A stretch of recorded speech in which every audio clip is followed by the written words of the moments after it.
All right, guys, what's going on? Welcome in. So the Jets training camp practice just wrapped up for the day, but tomorrow's the big one. Okay, tomorrow the Atlanta Falcons come to town. The Jets are going to be hosting Atlanta in two joint practice sessions. Okay, so Friday the 19th and Saturday the 20th, both beginning at 10:15. Exciting stuff. I cannot wait. I actually think I have to double check on it, but I think it's actually open to fans both days.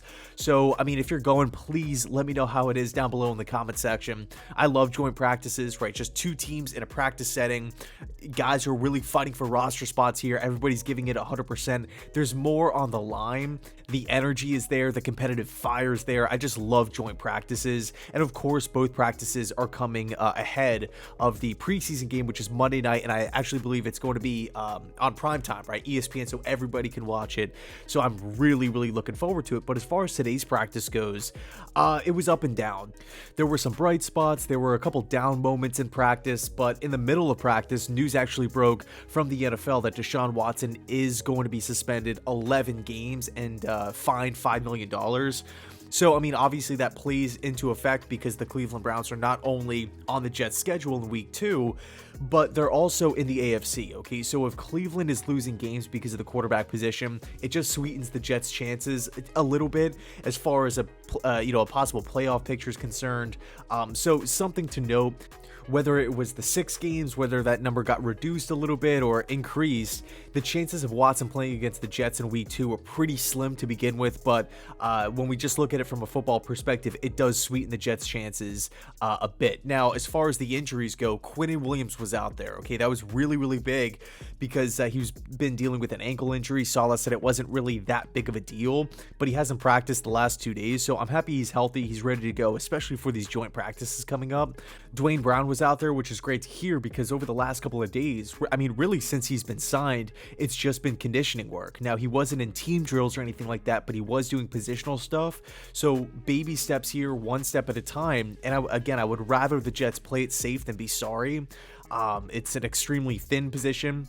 Dwayne Brown is up there in age. Let's work him in slowly, make sure he's 100% ready to go. Now, according to Zach Rosenblatt of The Athletic, Joe Flacco went 6 of 9, 3 incompletions, but one of those was an interception to Jordan Whitehead. But Flacco did have a touchdown pass to Tyler Conklin in the early parts of practice. And again, we take a look at this quarterback position. I think these reps, although Joe Flacco is a veteran, although he's been quarterbacking for such a long time, if he is on pace, right, if he's the scheduled right now day 1 starter against the Baltimore Ravens, these practices should not be taken lightly. They need to be taken seriously. This team has got to be clicking on all cylinders. They got to be 100% ready to roll for that week 1 home opener against Baltimore. I mean, think about all the new faces just on the offense. Tyler Conklin, CJ Uzomah, Jeremy Rucker, Breece Hall, Garrett Wilson, Laken Tomlinson, Dwayne Brown.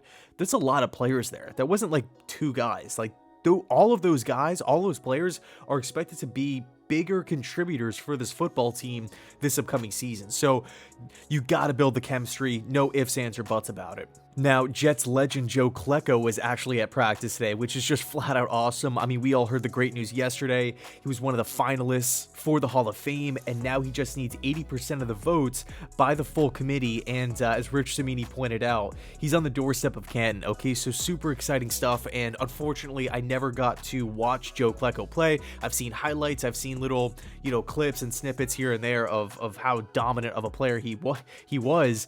But, unfortunately, just because of my age, I never got to see, sit down and truly soak it all in, all of his dominance with the sack exchange. But according to my dad and a couple other Jets fans that I know that have been watching, this team for a long time, Klecko was absolutely dominant and should have been in Canton a long time ago. So I'm happy that it's finally, it seems like the ball is rolling in that direction, and also that he was out of practice hanging out with Joe Douglas, caught the last couple minutes. I mean, that's just totally cool. And then last but not least, after practice, Robert Saleh said in his press conference that Zach Wilson is in good spirits. He's walking around. He is going to be the starting quarterback if he's 100% ready to go for that week 1 game against the Baltimore Ravens. Browns. If not, it's going to be Joe Flacco. Okay, so, I mean, from the Zach Wilson injury, just kind of thinking where my head was at the night of, right, just during that preseason game, like, I couldn't even really focus on the game that much, because I'm like, are you kidding me? First week of preseason, starting quarterback Zach Wilson goes down. It looked really bad. The initial speculation was really bad, but man, I mean, it really seems like the Jets have caught a break here, you know, knock on wood. But to see that the surgery went well, no other additional damage, no additional injuries or anything like that, he's walking and he seems to be fine, that's positive news. So anyway, there wasn't a ton to report on today, but I appreciate you watching nonetheless. Thanks so much, and as always, go Jets.